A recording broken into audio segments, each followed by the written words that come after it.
get started, y'all. Just to stay in line and respect you guys' time. It's about 6:40 now, so thank you all for coming. Appreciate it. I know today's a Monday work day, getting off work, trying to circle and do something like this, so we always appreciate the community showing up. And to those watching us on our stream, we appreciate you as well tuning in. Make sure you share the stream as well. We appreciate all the likes and shares. Make sure you comment as well. Any questions you may have, this is an educational forum. And so, as voters, if you have questions, please don't hesitate to and those of you who are here, don't hesitate to ask questions. There is no stupid question. Matter of fact, we're not even going to use that word. All questions, we'll take them. We'll answer them. We appreciate any questions that you may have, because this is the whole purpose of a voter education forum. We want people to be informed. An informed voter, an informed citizen is a better citizen. And we can hold our elected officials accountable in that way. And so, again, thank you for your time. Before we get started, if we can have Bishop come forward and pray us in, the Honorable Bishop Hurley Colway. Thanks, Jeff, for that kind of thing. It's always appropriate to seek guidance from God in everything we do. So let's do that.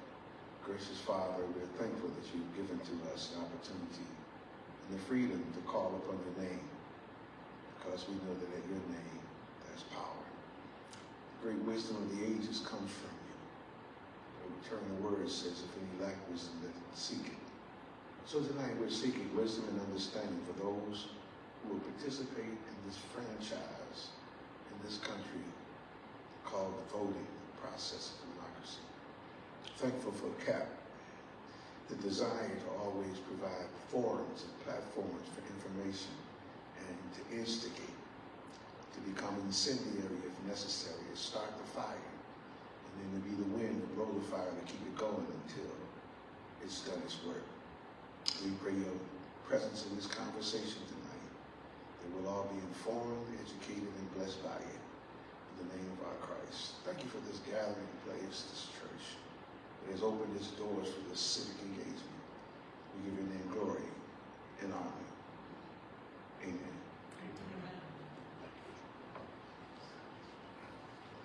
Huge thank you to New Life Ministries for hosting us today and partnering with us. Also, World Outreach Campus partnering with us. So thank you again, Bishop.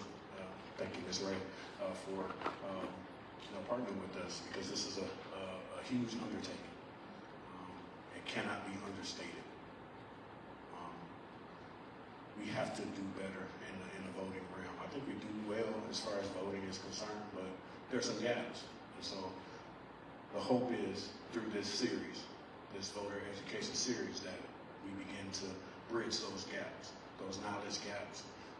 And also, quite frankly, there is apathy. There's voter apathy. And so we hope that knowledge will bridge that gap as well. And so I'll start off today with our presentation. Us with Saginaw CAP, we do have a voter education presentation. We'll just go through it and we'll share what we have. And so as we go through this, if you have any questions, our agenda is pretty loose. So even in the middle of this, if something pops up in your mind, or something causes you to need some clarity, please just put your hand up, and I'll pause and we'll address it. So without further ado, we'll go ahead and get started. So, and I believe you got it up as well. So our presentation goals today, number one, review voter participation data in Saginaw and in Michigan. Learn about current legislation and election issues. Understand why local and midterm elections matter. Discuss ways to increase civic engagement and voter turnout. And prepare our community members for upcoming elections this year in 2026. So let's get to the data. So Michigan ranked among the highest turnout states in 2024. Highest turnout. Statewide turnout increased from approximately 70.5% in 2020 to 74.6%, so almost 75% in 2024. Saginaw County turnout in November 2016 was approximately 60%. Now it's in 2024, it rose, I'm sorry, let me jump back. So 2016 was 60%, 2020 was 66%, so we had a bump up. In November 2024, we had a slight downturn. And of all jurisdictions in Saginaw County for the November 2024 election, the city of Saginaw and Buena Vista Township had the lowest voter turnouts, with 47% and 45% respectively. So we got to get those up. So why does voting matter? Local elections, and that's a lot of our focus here. Politics and civics are local. We need to emphasize that. You know, a lot of times we get caught up in, you know, the national and, you know, the things that Trump says, and that matters too. But politics are local, and so we want to emphasize that. Local elections affect schools, roads, public safety, housing, parks, water, trash pickup, libraries, and so much more. State and federal officials shape voting laws, education funding, economic policy, and community resources. Midterm elections often determine control of Congress and state legislatures. And we need to emphasize that, because that's where a lot of where our lack is. We don't vote in midterm elections, and those are crucial for Congress. And oftentimes in the midterms is where you have your best candidates, the one that you most identify with. That's when you get your best candidates. In the midterm, you could have 5, 6, 7 different people in the midterm to get to the, if you win the midterm, it gets you to the final. It's like, basketball playoffs. You have the first round, and you got the second round. You're trying to get to the finals. The midterm is those middle rounds where you're trying to get to the final, which is in November. So we have to start voting in the midterms and picking the people that closely represent what we want to get them to the final, to the big game. And so community turnout influences which issues receive attention and funding. Again, your candidate. Get your candidate through that midterm, because more than likely your candidate checks all of your boxes or most of your boxes. But if you don't get your candidate through the midterm, now you're thinking about supporting somebody who's And so we got to do better with that. Vote midterms. And voting is one of the several tools for civic participation alongside organizing and advocacy. So, primary versus general election. I just hit it a little bit. Primary elections choose the representative from each party for the general election. So you have, on the Democratic side, you'll have a group that's fighting for the Democratic nomination. Then you'll have a group on the Republican side that's fighting for the Republican nomination. So those are the primaries. Primaries, again, is like the semifinal. Like you got a semifinal on each side. Like we got to the Final Four, but somebody needs to get to the championship. Sports references, I'm sorry. But, a lot of us, watch sports, and so, hey, we can use sports to make that analogy. So once you get them to the general election, in general elections, you vote for the federal, you vote for the state, and you vote for your local officials. And this year's primary election, so that semifinal, this year's primary election is Tuesday, August 4th. Note that. August 4th, not November. August 4th. That's where your best candidates are going to be. That's where you choose them to get them to November. If you don't vote for them in August, don't see them at the grocery store like, I'm still vote for you. They done lost already. Don't vote for me. You're supposed to have me in August, not talking about November. If you don't get me to November, you can't vote for me. So just remember that. August 4th. So, Project 2025, that's, that's more federal, but we all know that as much as it was talked about, now we're here. Now it's being implemented. Now we're feeling the effects of Project 25. So, we have a couple of, stats here. Roughly about half of the plan's goals have been implemented or acted on in Trump's first year. Just in the first year.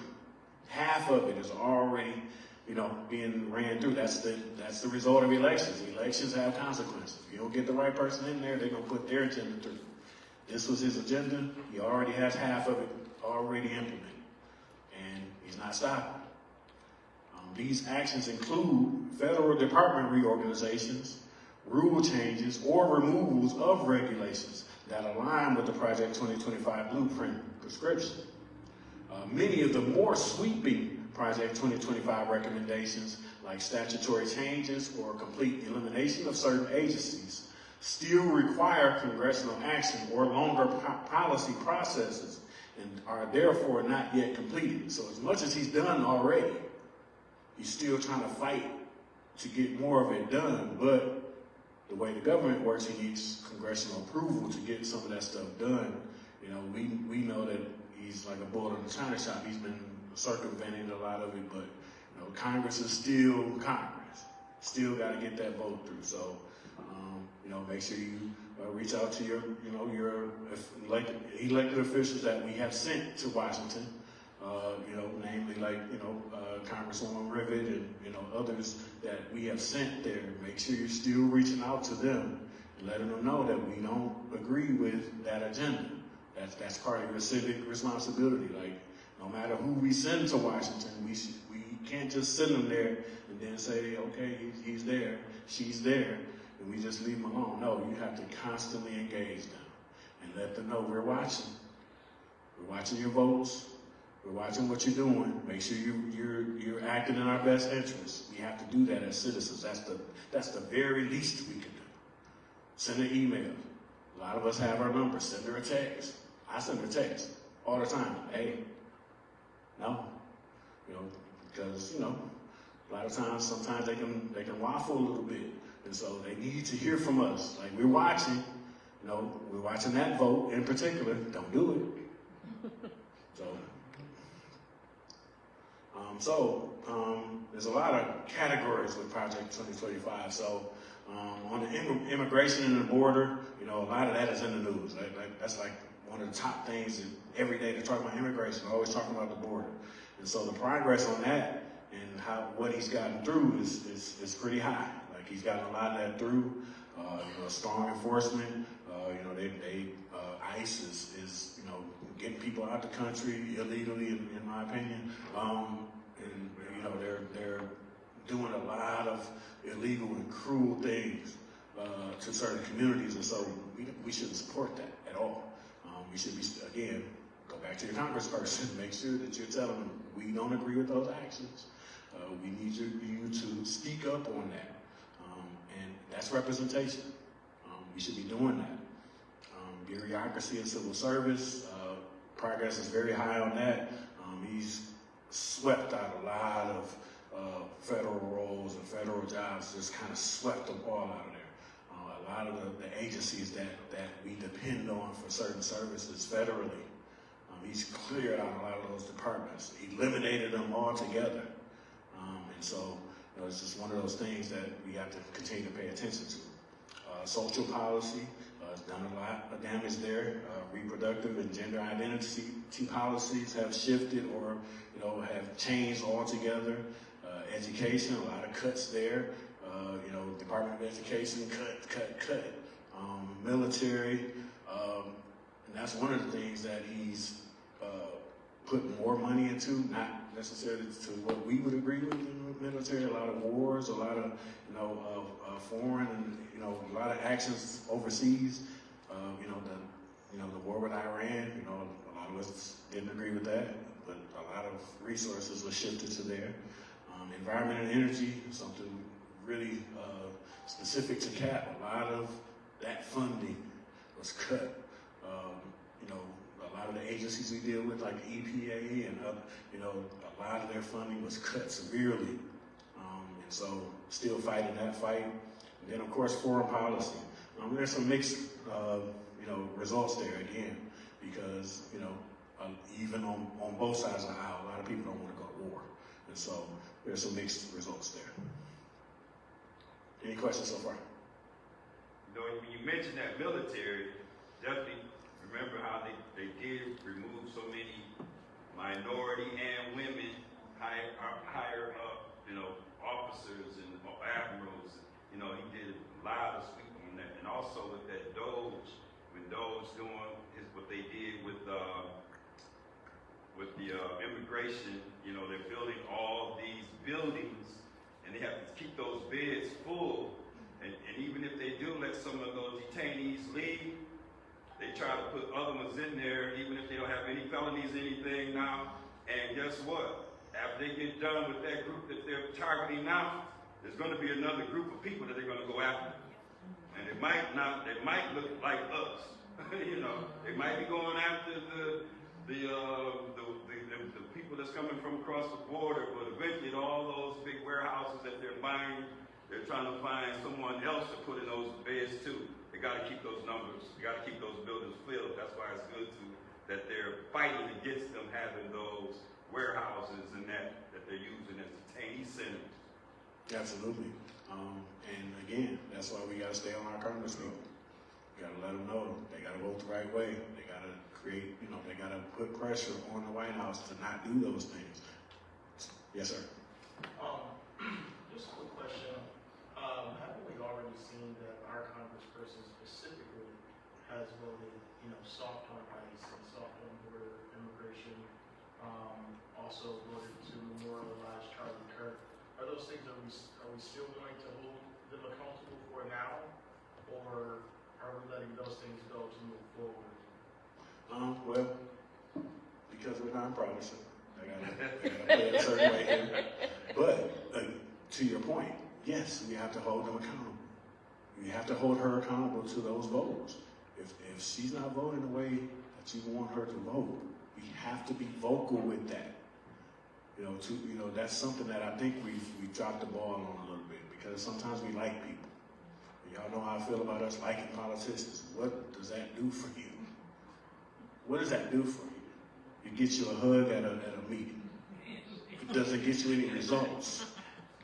So it's not personal. It's just, this is a business relationship. Same time, man, same time. My vote, our issues. We exchange. This voting in civics, this is an exchange. It's not a friendship.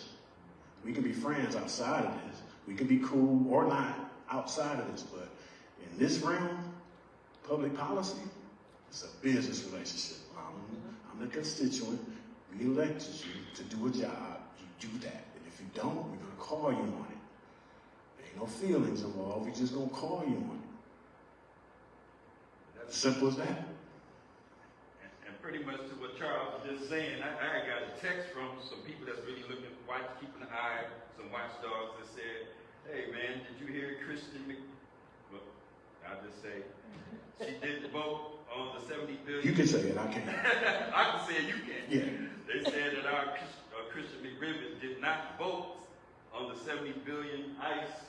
She missed the vote. She just happened to not be there. I don't know why. They said it might have been medical, or I think somebody said her grandchild was being born, but she did not even put. They saying, I don't know. I just got a text that the day that this happened. This was a couple of days ago. It might have been about a week ago. Whenever they voted, she was not available. Do you have anything? You heard anything about that? Yeah, it was a medical emergency. Okay, so that's is you what can't was help said. that. However, since you can't say it, and I can, but the track record is still consistent. Yeah, she wasn't You know, whether it was, and yes, and I will go right to you afterwards. Obviously, whether it's a medical emergency or not, I think, with voting rights being stripped around the country, neutrality is not an option right now. And sometimes, you know, when you take a right to serve, we have to serve outside of our family, in our family, but we have to most definitely serve the constituents, and that was an important vote that we needed to see her line in the sand.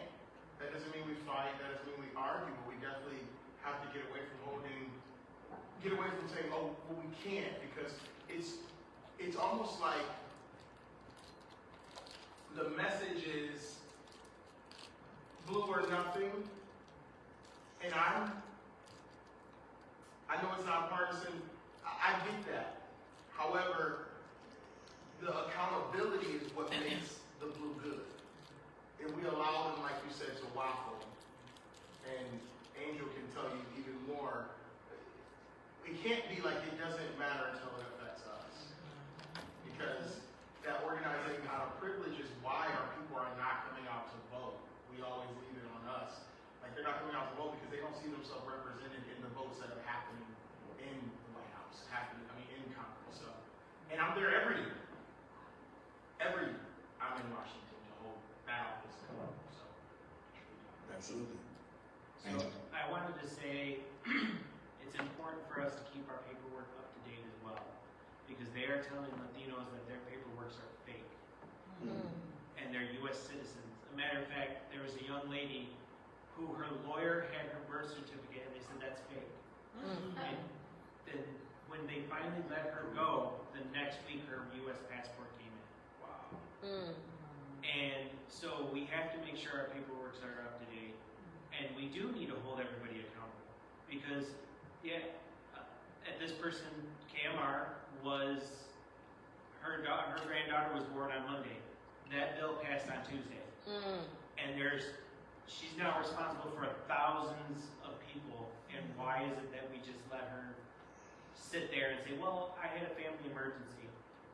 And like I've told her staff, I said, my son was on a ventilator as well, but there's nothing that they could do until the doctor showed up. So at that point, having family in that emergency room waiting, there's nothing that they could do.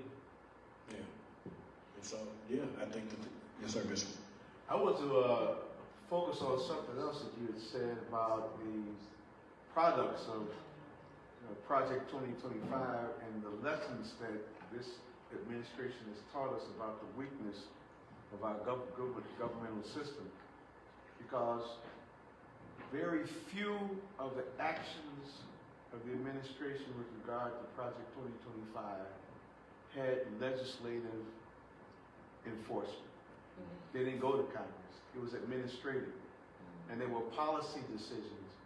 And the predominant amount of those actions were not progressive actions, but they were cuts to budgets.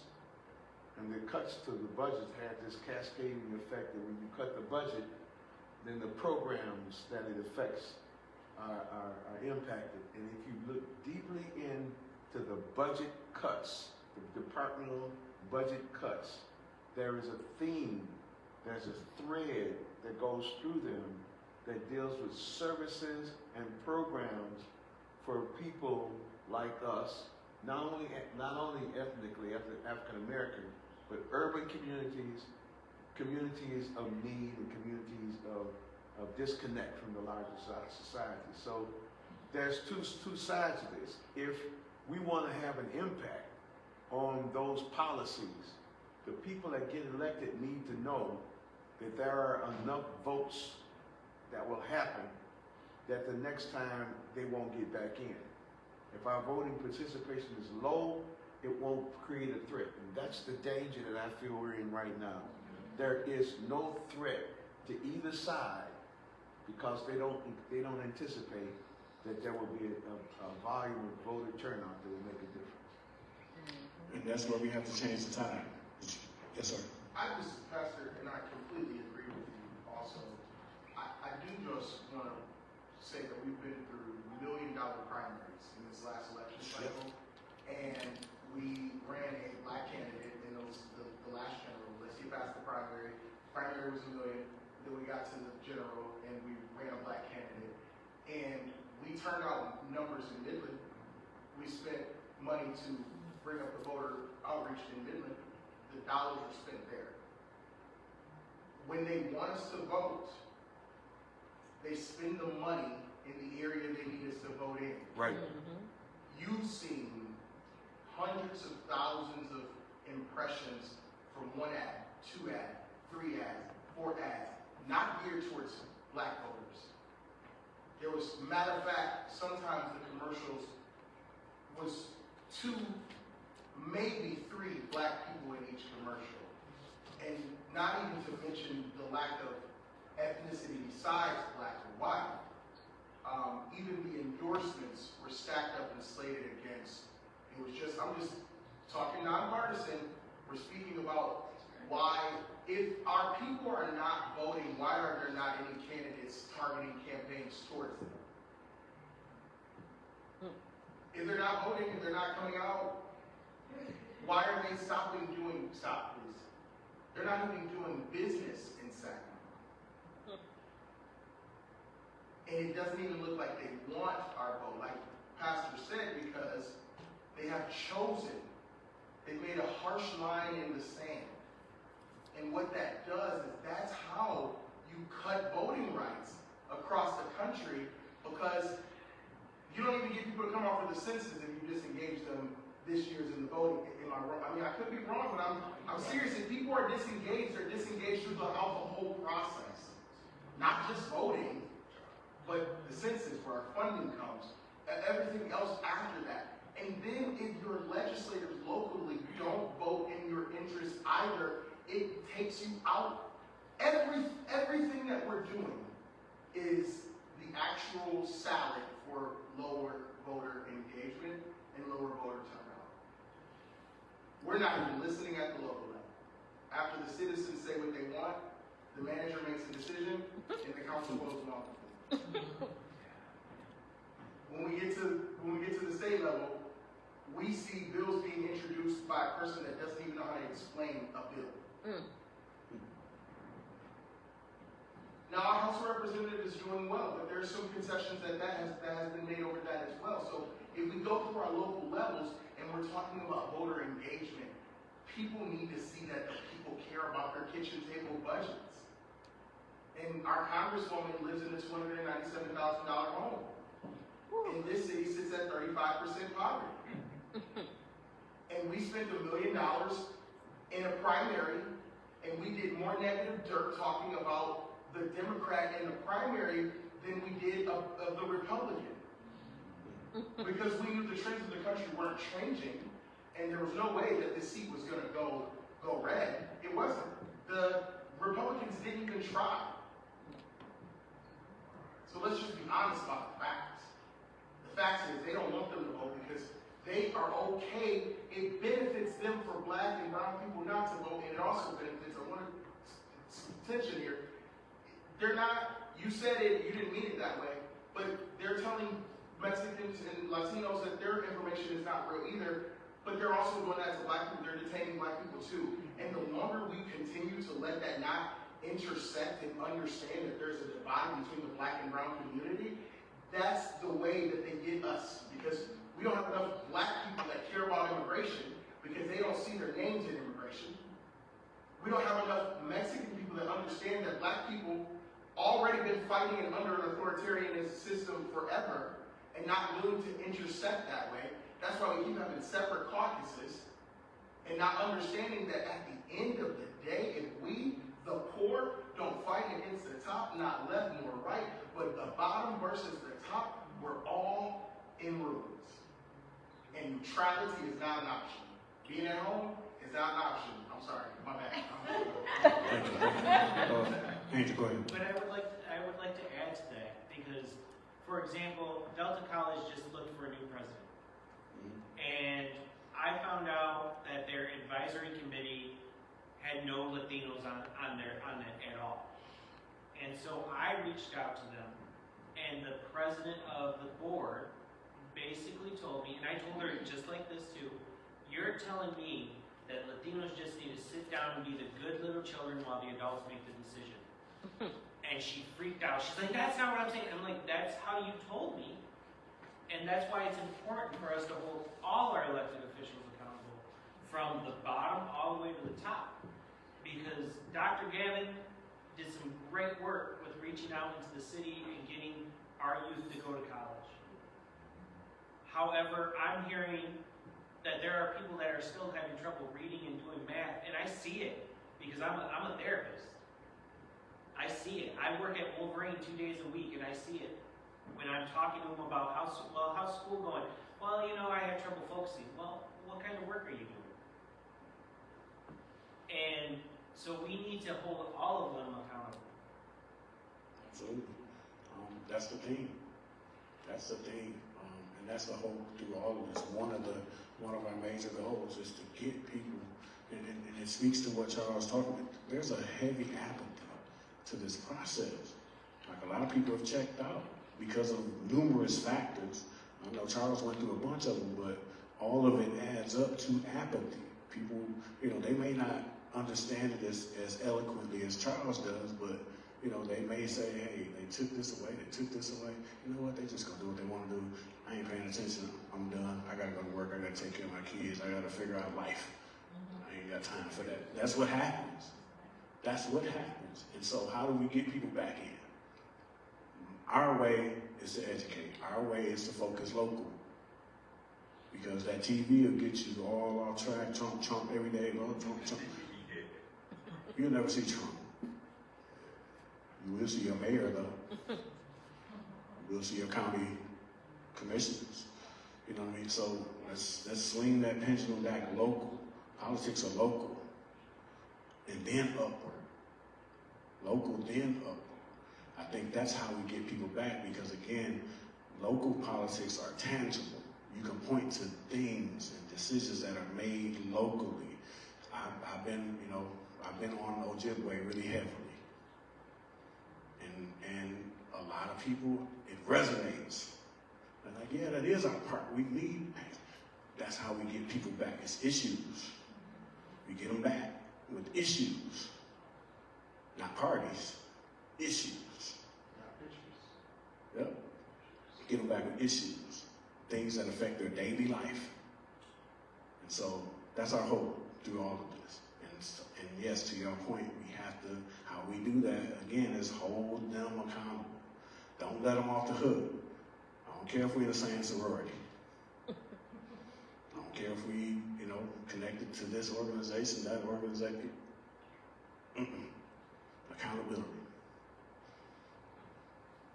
So, moving on to the SAVE Act. So if you don't know what the SAVE Act is, the Safeguard American Voter Eligibility, aka the SAVE Act, is federal legislation that requires Americans to provide documentary proof of U.S. citizenship, what Angel just spoke to, whether passport, birth certificate, to register to vote in federal elections.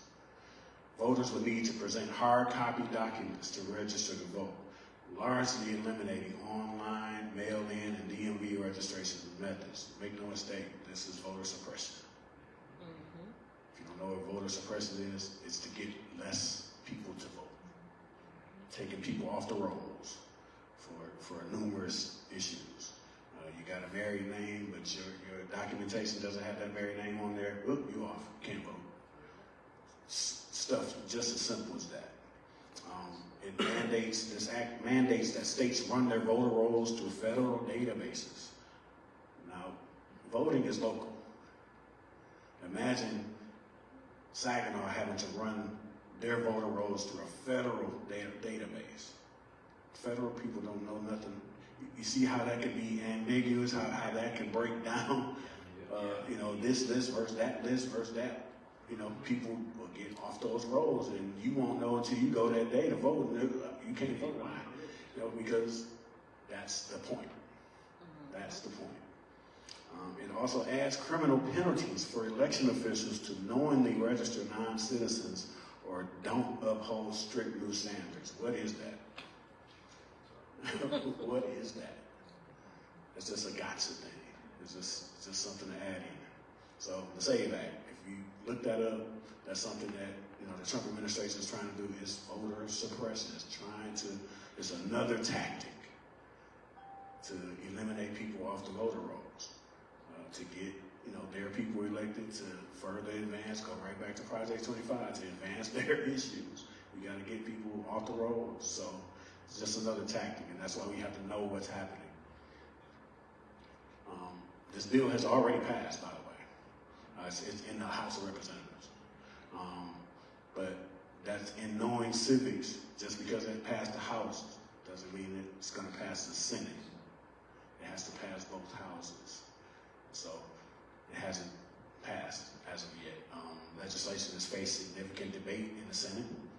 Again, it passed the House. The Senate is, waffling on it like, I don't know about this. And so, again, it mandates that states run their voter rolls through federal databases. It adds criminal penalties for election officials. Imagine your local elected officials are people like y'all that just volunteer, go through some training to manage a local election. You got, we have our county clerk in the building. Like that's her job to manage. Right? Imagine she has to do this. Why? Like she's way more competent than these people. So let me go there. So we get to House Bill 4765. And so in April 2026, the Republican-controlled Michigan House, this is in the state, passed legislation to establish stricter voter identification rules through a party line vote. Again, this is another tactic. It's another tactic. This bill parallels the SAVE Act that I just talked about, requiring proof of United States citizenship when registering to vote and identification when voting. Voter fraud in Michigan is far and few and in between. Again, we have our lead elected official that literally runs our elections here, and she can tell you this. Voter fraud is so minuscule, and it's not even worth mentioning. Our state has great systems in place and great people in place that manage our elections to prevent voter fraud, and it's working. It's really working. Like we don't have that issue. And so this legislation will now face a Democratic-controlled state Senate, where it is unlikely to pass. So again, those local elections who you send to your Michigan House of Representatives and your Michigan Senate, it matters, because issues like this, they can be voted down.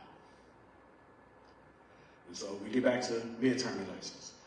All 435 seats in the U.S. House of Representatives are up for election in November. 33 seats in the U.S. Senate. Currently, Republicans control both chambers of Congress. They hold a 53 to 45 majority in the Senate. In the House, Republicans have a 217 to 213 majority. So you got, on both sides, you got a majority, Democratic majority over here, Republican majority over here. In Michigan, we have a seat opening in the U.S. Senate due to the retirement of Senator Gary Peters. And there are 5 candidates on the ballot for that August primary. Again, August. The 8th District Congressional seat is also up for re-election. This seat is currently held by Congresswoman Kristen McDonald-Griffith. There are 4 candidates on the ballot for the August primary. August. If you don't like what's going on there, August. 4 people. Pick another one. And if that's what you want to do, that's your opportunity. That's your leverage. You got an election coming up. That's where our power comes from. That's where our power comes from. You have an election coming up. They always have an election coming up. And that's your leverage. You ain't doing right, we'll vote you out. And that's not just particular to her. This is just, again, this is a civic understanding of your power as citizens, as voters. So for governor, we got 8 candidates for governor. 8. Primaries when? August. This is where you pick the best people for what you want in August, not November. November too late. If you didn't pick them in August, November is just, you're going to be picking between candidates. I kind of like this one, I kind of like that one.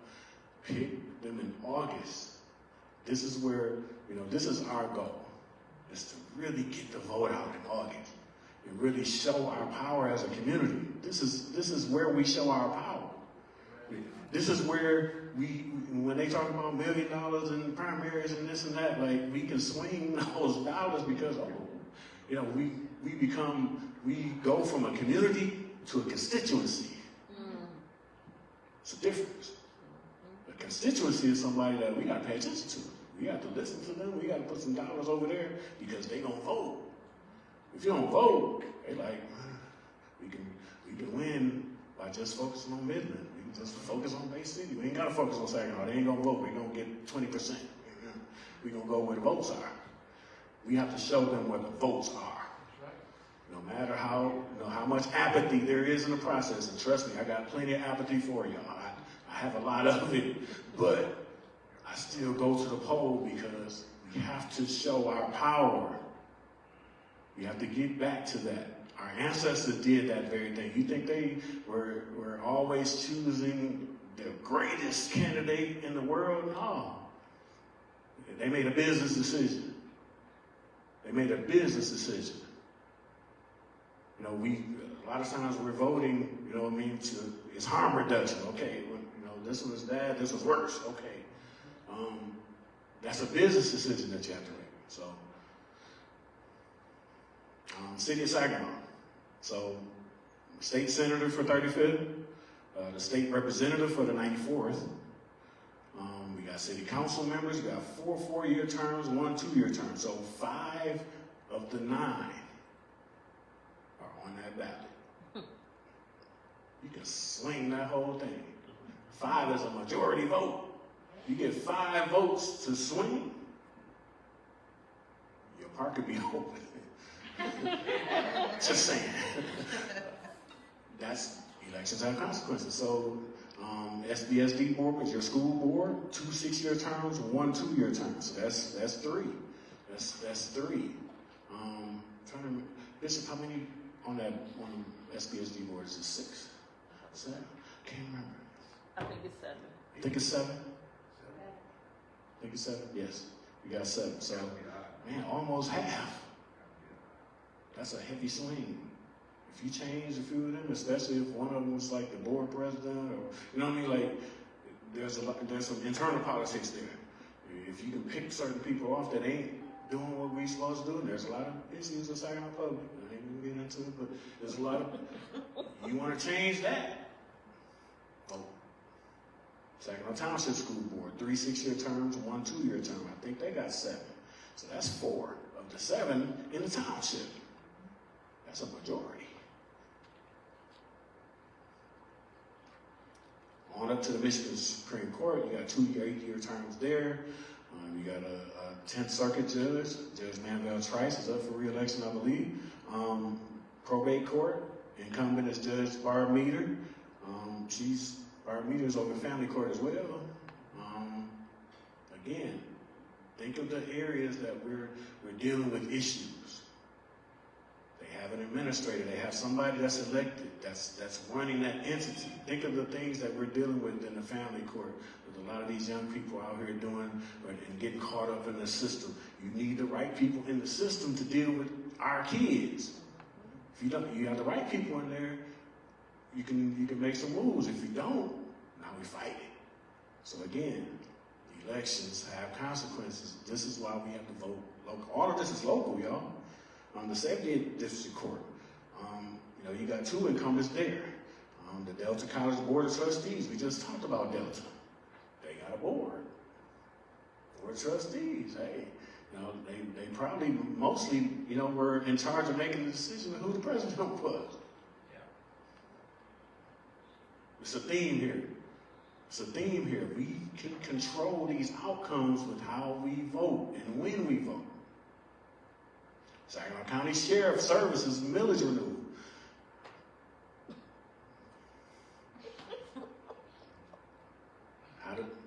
We always have issues with the police in our community. So, hey, if y'all ain't serving us right, you ain't even finna get this money. We ain't gonna renew this. So y'all can continue to harass us. That's the power we have. Castle Museum, Saginaw County Parks and Recreation, Bridgeport Township Library Village, Board of Trustees again. So we got a couple of Board of Trustees as well. So, And there's 3 ways to vote. To get to that, how you vote. You can vote at home via absentee ballot. You can vote early in person. In this area, we're the only county that has early voting. That should be a benefit to us. We can vote early here in this county. Before anybody else, before Bay City, Midland, we can vote early. That should be something that we should take advantage of. Right next to the courthouse on Michigan Street. And we can also vote in person on election day from 7 a.m. to 8 p.m. So those are 3 ways to vote. Any questions as we go? And also to find your clerk's office, you can find a clerk right there. But if you need to find our office and you don't know where it's at, you can go to www.michigan.gov/vote. And our Saginaw County clerk is Miss Vanessa Guerra. There's a number up there. And that's all I have, y'all. Any questions?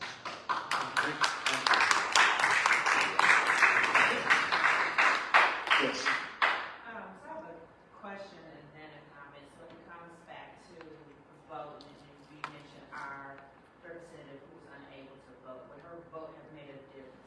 But it's swung it in a favorable direction. Because if not, then what does another solution look like, or how do we fight? Like, I would hope she would vote in favor of the people that she represents.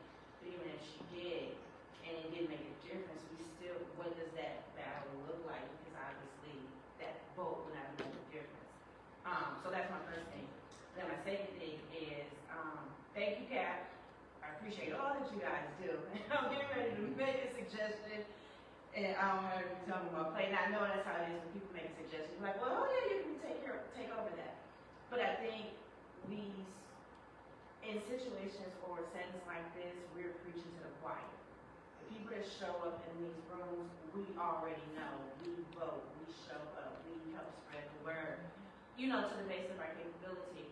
But I think it kind of needs to go back to how it used to be before we had social media, that it is a boots on the ground. We are asking the pastors of churches, hey, can I have one of your Wednesday night Bible studies to talk to the people that's not going to show up in a meeting like this? Because if they knew what was going on, they would get out and vote, reaching those people. I'm not going to recommend anybody go and stop shopping and vote enough. Knock yourself out. My husband not going to let me go without. But I mean, those people aren't coming into meetings like these, and those are the people that we need to reach. Because, and I speak for myself, I vote. Every election I vote. But I'm going to be transparent. I don't know who I'm voting for on August 4th. I just know as the time gets closer, I'm starting to do my research. So, how the judges' names were shared, I think it's great that when this information is presented, who positions are up for election on Saginaw Township? The Saginaw Township schools got issues too. I'm going to just put that out there. But, give the names of the people that are, their positions are up for re-election. So now people can be like, oh, in the city, this person didn't vote to overreach Ojibwe. Okay, you know what I'm saying? It's almost like kindergarten level for us because I know politics, but I don't know it like that. I just know that I'm voting, and I'll do my research last minute, but there's a lot of people that won't do that. So we got to find a different way to get this information outside of those of us that are in this room. But yeah. So your first question about whether her vote mattered, she wouldn't know that until after the votes are tallied. Mm-hmm. So, and then even beyond that, it's just a principle. yeah, You're just supposed to if it didn't, what can we do? You know what I'm saying? How can we hold them accountable across all levels? Because because that means it's more than just her then. You know what I'm saying? Yep, I do. And I think more than just voting, in that chamber, she has opportunity to go to other people in that. It ain't no different than just, you're rallying people and you're trying to get the vote to go a certain way. So they're all in this room. So, before they push that button, because, they push the button, but you know, you can, hey, we gonna vote at, you know, it's 7:29 right now. Hey, we voting at 7:35. So guess what? They get up and move around, and you know what I mean? Like, hey, we need your votes. You know, even, you know, if they're separated by party, her party over here, she need to be, hey, you know what I mean? Because they know who's waffling, they know what's going on, and so more than just her own personal vote. And you know, you see our elected officials come out and say things publicly, you know, to make the point publicly. So it's not just her vote, how she can make the difference, you know, and I'll be very frank. I got a call from her a few weeks ago. It was on a really important issue. Well, it was voter rights. It was voter rights. And how that played out. And, you know, she asked me, like, how should I, you know, what should I do? What can I do? You know, I was out voting, blah, blah, blah. I'm like, the public needs to know your position. Like, you know, don't just, okay, you voted the right way, but you need to share and really express, you know, why you voted that way, who's important to you, why voter rights are critical, and to whom? Just us. Like, we need to know publicly. Like, you gotta show us, you know what I mean? You gotta stand up for it. It's not just important just to say it, and yeah, you vote that way, but why? And really, you know, sell that to the public, because it could sway, you know, public opinion, because public opinion is, you know, is largely how, you know, we move politicians. And so, you know, that's what I think. But, you know, Angel, you got something? I agree with you, Jeff. It's about influence. So all these representatives in the state of Michigan, they work in the same area. So they can go over there, and for example, if Vanessa and I were both representatives, and she wants to get money for a project in her district, and I can help sway that. Hey, you vote no on this, and I will vote to support you. And that's how those inner policies work. But again, calling them to have the principle, there has been votes that, for our example, our rep is the rule of law congresswoman. But she's also changing the rules to allow this administration to have the power that they have had. One of the bills that I think of right now is the Lincoln-Riley Act that passed. That changed the law from being where if you got caught and you went through the court system criminally and you were here undocumented, then you would go through immigration courts because you were found guilty. However, the change in the law says you no longer go through this criminal court, you go through the immigration courts now. And now they're cutting all this stuff in the immigration court so you don't have due process either. Wow. Charles. Yeah, totally agree with both you and Jeff. But one of the things I wanted to say is that the congresswoman of this district, congressional district 8, was voted the most bipartisan representative of the nation. If I'm not mistaken, that means that she is known for working on both sides of the aisle. If not the Trojan horse to help working families, then what is the reason for being bipartisan? If not the person to be able to go into the John Molinaires, to the Republican regimes who we know are swayable but need some common sense person to get them to do that. If that's not the person, then what's the purpose of being bipartisan in the Trump era? I just kind of have that question. And then the last thing is that there is a difference between neutrality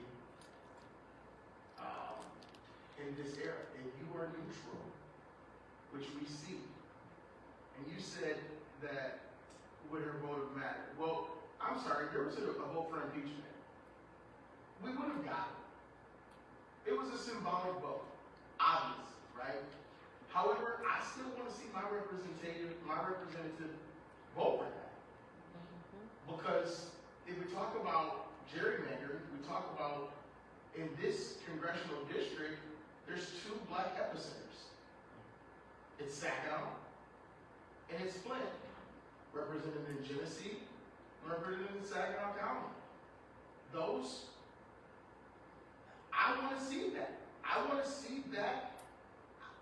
I want to see a Jasmine Crockett in so many words. I want to see someone fighting the line all the time, not just when it's most appreciated or most, it's politically correct is the word I was looking for. Because here's the thing about it all. If the campaigns that are being ran are most electable, or they can win Republicans, or we can pick off a few Republicans with them, or the Republicans won't pick on them for this or that or this or this, then when they get in, they have to hold up to those same standards. They were most electable. They could pick off a few Republicans. They could do that. They were bipartisan. So voting rights, those people don't want to hear about that. I just want to clear something up real quick. I think the second part of my question, I wasn't saying that it didn't matter if her vote mattered or not. I think the second part is what I was trying to get to, because if her, like, I was just curious if her vote would have swayed the other way. But my second part of my question is, okay, even if she would have voted and it still turned out the way it did, then what do we do next? How do we move forward next? Because because I don't know Kristen, you know what I'm saying? I've seen her at a couple events. She don't know me by name. I only know her by name. So I don't want people to think like I'm just saying her vote would have made a difference. But it's just that there's a bigger issue. If you know what I'm saying, if it wouldn't have made a difference, because then now we can't hold these other ones accountable because they're not ours. I guess I just want to say, like, I'm not like telling y'all she our woman and No, I got you. And I just want to make sure I didn't take it that way. And to answer your question, what we do next is we create a lobbying visit for all of those representatives. We get other states involved that represent those districts, because representatives only move for their constituents. So that's why we go to Washington. That's why we go to Lansing to lobby those people. And volunteering your time. And the reason why I say that is because, like, in the 35th district, that didn't affect us. But I did volunteer my time and I did help out there. So it's the matter of, like, this district does not impact me. It does. Even if you can't vote for them, it still impacts you. yeah. So that stuff helps too. Awesome. All right. Thank y'all so much. Thank y'all. I'm going to get to Bishop here because there's a little piece that we want to cover. And that's, I know you probably have started to hear about the tax cap in the city. And so I want Bishop to come and give us some information on the tax cap and help us understand. So, Bishop, go. Thank you. Come on, let's give Jeff and Cap a round of applause. Before I say anything, I want to tell you all how this conversation sounds to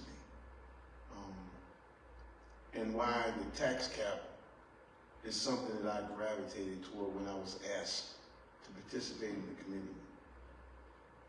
47 years ago, I had my first politically influenced employment.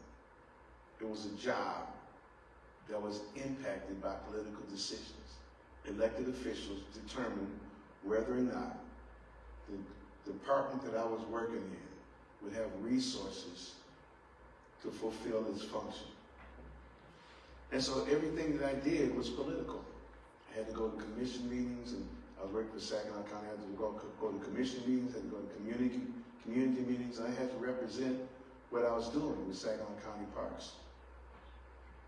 It was our first job here in Saginaw, but 5 years before that, I was involved in one of the most influential political campaigns that this country had witnessed when Coleman Alexander Young was elected to mayor in the city of Detroit. And I saw it firsthand, the activity that happens on the ground and how it affects things. So I'm listening today at what we're dealing with, realizing that right now, within my lifetime, the civil rights legislation was passed. Within my lifetime, voters' right legislation was passed. Within my lifetime, there was a reversal of the damage that was done after Reconstruction by Jim Crow that allowed for African Americans and minorities to actually be elected to office in my lifetime. And now in my lifetime, I'm looking at a second effort to reverse those processes. And it takes all kinds of levels, and the primary tool is division. I'm here to talk to you as a representative of the Restore Saginaw Committee, which is a citizens committee that's been working for the last year and a half to have the tax cap question revisited. In 1979, a group of individuals led by a couple of individuals who were landowners and business persons in the city of Saginaw wanted to free themselves from the burden of taxes and cap and limit the amount of money that the city could raise in order to operate the city. At that time, General Motors was strong, the corporations were strong. There was big corporations and everything from General Motors, Baker Perkins, Consumers Power, AT&T, Bell Telephone. All of these businesses that presented tax revenue were there to undergird what would be lost in property taxes. 47 years later, the city of Saginaw is still operating under the burden of these two tax caps. One is the tax on the total amount of millages that can be raised, and the other is the dollar amount that can be raised. The most damaging of those two is the fact that the city of Saginaw can only raise up to the amount of money that was raised by taxes in 1979. It's as if they're saying to you that the dollar that you made in 1979 is as good as the dollar that you need in 2026. And all of us know that the dollar amount hasn't changed, but how much impact that dollar has changed significantly. In the process of that, the city has operated for the last 47 years with a mentality of managing to meet the budget. And I have to give credit to the city administration because they've been getting awards every year for making appropriate decisions so that they meet budget, so that they get good reports, so that they get banners for doing the good job of managing resources, but it's been managing decline. Managing decline means that you look at what you have and then you cut your services to meet the money. People would be surprised because Jeff was up talking about the millages that are on the ballot this year. People would be surprised that out of 100% of the millages that are raised in the city of Saginaw in your taxes, only 20% of those dollars go toward operating the city operations. The city operations only get 9.9% of the total taxes that are collected. 10% of the total taxes that are collected go to police and fire. So get this, of the total taxes that are collected from property taxes in the city of Saginaw, the police department gets more to run the police department than the city gets to run the entire rest of the city. So now you know why the city has been without Parks and Recreation for 35 years. You know why there's no parks program. You know now why that there's no program that goes along and manages what used to be Tree City, USA. Now you know why the staffing at the city of Saginaw has decreased in such large volumes. But not only does this police department get that amount, in addition, the police department can get grants to increase staffing, get grants for special programs, get grants for special projects, even vehicles and equipment. City schools, and I don't diminish the value of the city schools, but the city schools is actually receiving 43% to almost 44% of the taxes that are collected in the city. And the city's operation only gets 9%. And so what this question is, it's amazing how it happened. It was going through, this is going to be the 8th time that the public has been asked to make a consideration of removing the taxes. And there's always been opposition. Always opposition is people who own property in the city of Saginaw but don't live in the city. People who want businesses to come into the city but don't want to pay for the business.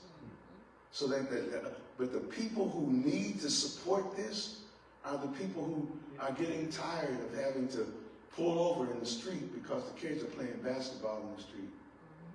The people who are concerned that between 3 and 7 every day, the most dangerous hours for children in school, have no place to go because there isn't a single recreation department, single recreation program. I was a Parks and Recreation Director, superintendent for the city of Saginaw. The reason I got promoted, the reason I got offered a job in Wayne County, the county executive told me that they researched my operation and they were amazed that in the last year of my leading in the city of Saginaw Parks and Recreation, they cut my budget by 60%, and I was able to raise enough money outside so that we didn't cut any programs. That was 1989. By 1990, they had closed down Anderson Water Park. And Parks and Recreation programs were farmed off to boys and girls clubs in the YMCA. I got a call from one of the city council persons and said, what do you think about the city letting YMCA run Parks and Recreation? I said, as long as you know that the YMCA is a club and membership organization and services members first. Everybody who's not in the club don't get the program.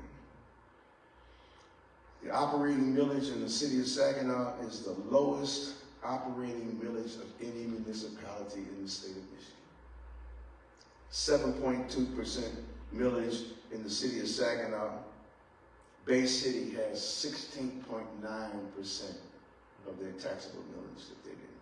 And people are wondering, why is Bay City being able to do all the developments on the city? Why are there parks like it? It's because they have the resources to do it.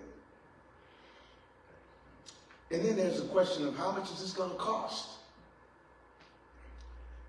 The 2025 operating tax would change if we have a dollar cap so that a person whose taxable value of their house in 2025, they pay $127.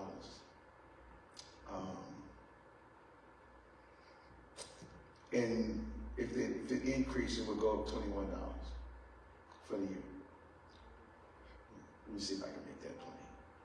You're talking about a minuscule increase in your taxes. So don't let anybody make you think that lifting the tax cap is going to automatically raise your taxes, because it's not allowing the city to raise any more, raise the level of taxes that are being taken. All it would do would give the city of Saginaw the privilege to levy up to the amount that is already allowed. Right now, the city is able to levy so much less than it's allowed without changing the cap. Without changing the millage rate, take away the cap, so that then you could actually have an increase. So it's very simple. And I just want to throw this out so that you'll know what Saginaw has the potential of. In Michigan, in the 2016 election, the presidential election in Michigan was won by 11,000 votes. In the 2016 election, 277,000 eligible black voters did not vote. Please let that sink in. If I look at all the urban communities in the state of Michigan, and there's a real big, pay attention, there's a real big push for rural voters, rural programs, rural coverage. Why is that? They're not saying black. They're not black. They're not saying not urban. They're saying rural. We want the regular people of the earth. In the top 11 urban communities in the state of Michigan, the total population is 1.9 million people. There's 603,000 people in the age groups of 18 to 64 who are eligible voters. 600,000 people who could vote, and the last presidential election was won by 11,000 votes. What would happen if the city of Saginaw, just the residents, the 43,000 residents in the city of Saginaw decided we want to see that tax cap removed and we're going to vote in support of it? And all we don't need all 43,000 because 43,000 people aren't registered voters. But all we need is 60% of the registered voters to say, in Saginaw, we want our parks back. In Saginaw, we want to be to hire more firemen. In Saginaw, we want to be guaranteed that there's enough people working in the city that the city hall doesn't have to close down in the middle of the day. There's a lot of conversation that happened about programs that came in, like the ARPA fund and things, and people say, well, why is CAP so crazy about the ARPA fund? For the first time in our lifetime, there was a dollar amount that was allocated to the city to address needs that had no other resources.